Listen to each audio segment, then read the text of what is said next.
This evening, I find myself in Minneapolis. The US Bank Stadium is back there somewhere. We're going to a restaurant. Maybe. Yeah.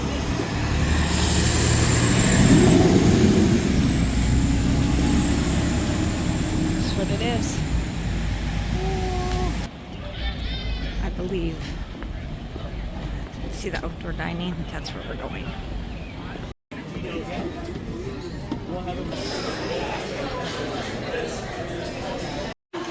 Beat ass or anything. Oh yeah. So your mom was making quilts? Well, she made a quilt for my oldest sister. These are for A the wedding quilt for her. the And flower what she quilt, made- right? She was making it, and she called it her sunflower quilt. And she said, "Be nice if I had faces on here." And my dad says, "I'll make you some faces." So he made 17 different ones. You put them, scatter them on a whole quilt. You don't notice there's two of each kind. Yeah. But this is the original one. Here's an example of one of the quilts she made. Look at that. Amazing.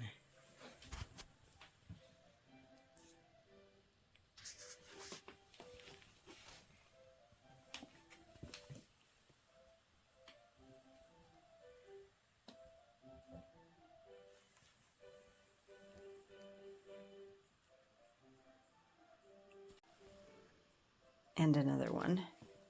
Just a small sampling. It's been folded in the closet for a long time. Beautiful. So much work went into these quilts. Oh, that's bright. Oh, he's doing a sobriety test.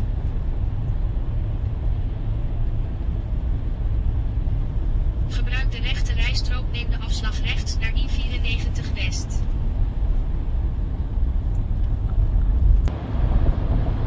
Okay, you ready to hold your breath?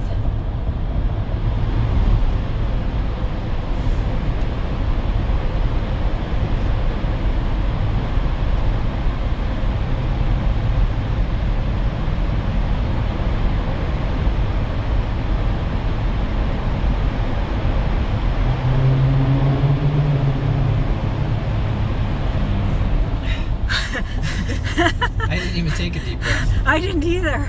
Oh, I haven't held my breath through the tunnel in years. Okay, that was funny. When I was a kid and we'd come through there, we'd hold our breath, see who could make it the longest. Yeah. Haven't tried that for a long time. I wasn't ready to hold my breath, and Dutch wasn't ready to hold his breath, but we both stopped breathing when we entered the tunnel. And I'm thinking, well, this is a bad idea. But I'm so competitive, I Afslag couldn't. rechts naar exit 229, kruising Highway 81, Washington Avenue North, West Broadway Avenue. Okay. But I had to hold my breath through the whole tunnel, especially since he was. Yeah. Okay. I don't know if you can see, there's a car ahead of ours. Oh, here goes Dutch and the other guy. If I lean over, you can see me a little bit. We're driving along the city streets here. And it's dark. We could barely see a guy standing next to his car with jumper cables. So we stopped and gave him a jump, and his car started. He said, "Oh, it's a bad battery." His car started. And as soon as we disconnected the jumper cables, we meaning Dutch, his car died. He said, "Yeah, that battery's shot." So he's like, thank you. Well, it turns out he had another battery in his car. So Dutch is out there helping him swap out the battery. And hopefully he'll be able to move along. And it's drizzling out here. Not a fun night to be stuck on the side of the road in the city. Yeah, we almost didn't see him. It was so dark. But you see a guy with jumper cables, and you know what that means, right? Would you stop for a stranger? I don't even know, 10:30 at night in a city? Sometimes you just gotta help people, you know? You're taking a chance helping people. So I hope he's able to get that battery in there and they can drive away. I think he had a woman in the car with him, and you know, they were probably just visiting friends or something. It's a residential neighborhood, and we're right next to a park here. And we don't even normally drive this way. It's really dark, but I don't want to turn on the light. I guess I can. Oh, now you can see me. But now everybody driving past can see me too. Okay, he's got the jumper cables again. Gonna give him another jump? Yeah.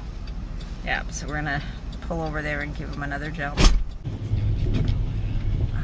Okay, so we just drove them across the city.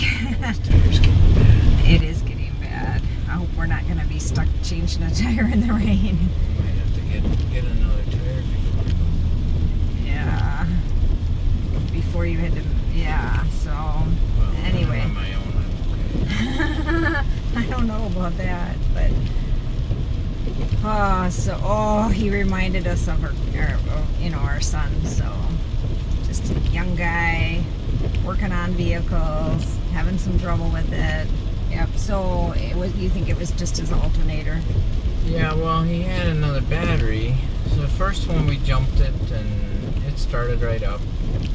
And as soon as I pulled the battery cable off, the jumper cable off, it died. It's really bumpy. So yeah, I'm at the right speed for that, I guess. Yeah, We it's need too a shaky. tire. Okay, I gotta stop talking. Maybe we can talk about it later. Look at this. There's a train.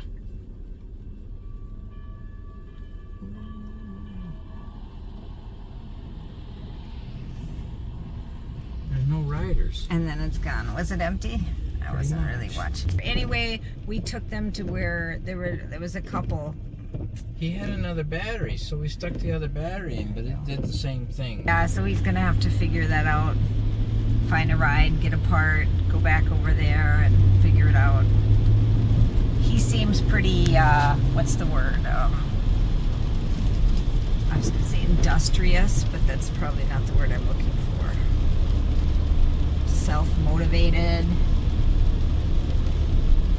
Like he's going to be able to get the job done. So,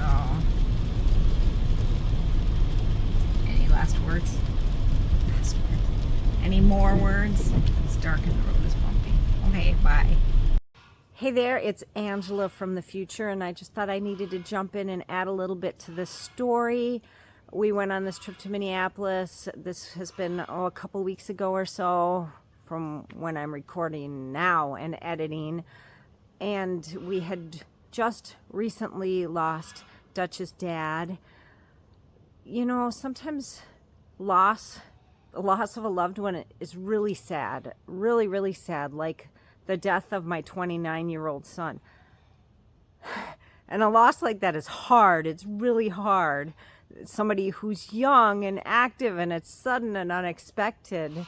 And then there are other losses that are not, while they're sad, they're not quite, it's not as hard. It's not as hard. We will forever miss Dutch's dad. He has been my second father since I was 18 years old. And he was a wonderful man. And now I'm probably going to cry. I didn't cry at the funeral. I didn't cry at the celebration of life. And but maybe because I'm talking about the loss of my son, that makes me emotional. But we went to Minneapolis to have a celebration of life for my father-in-law. He was a wonderful man. He was 95 years old. It was not sudden, it was not unexpected, but it was hard. And he was an Army veteran. He was awarded a Purple Heart in the Korean War. And so he was buried at the National Cemetery with honors all afforded to a veteran. So it was a very moving ceremony. I'm going to share a little bit of that. And then the next day we had a celebration of life for him. I wrote a little bit of something that I was going to share on my Facebook page when I talked about the passing of my father-in-law. My husband, Dutch, told me that I should share it during the service. I did, and I tried recording it, but it was just at that moment that my battery on my camera died. Peter was my father-in-law.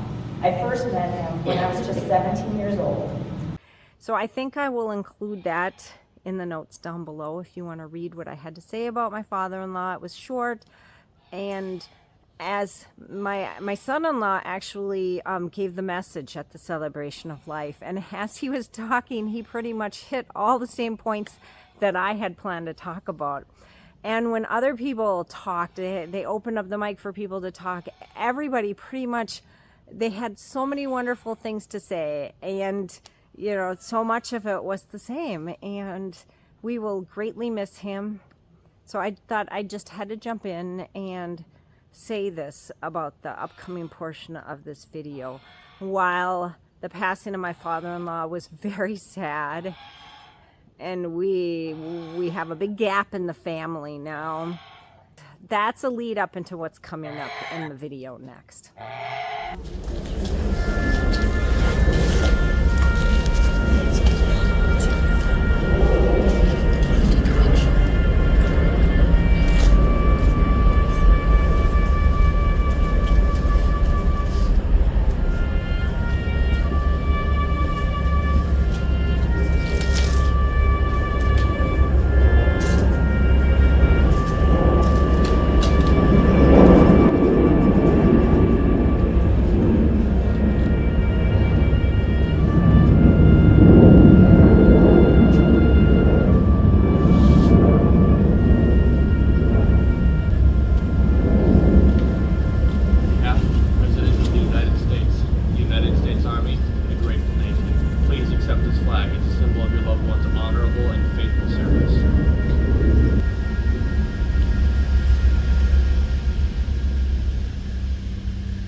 Okay, this was my father-in-law's Bible and some of his medals from the Army, a magazine that he published back in the Netherlands. And he was a gardener.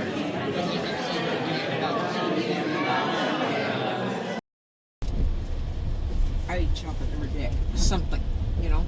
Me too. I figured that, so I thought I'm just going to get some of this. Hard. A lot of people really like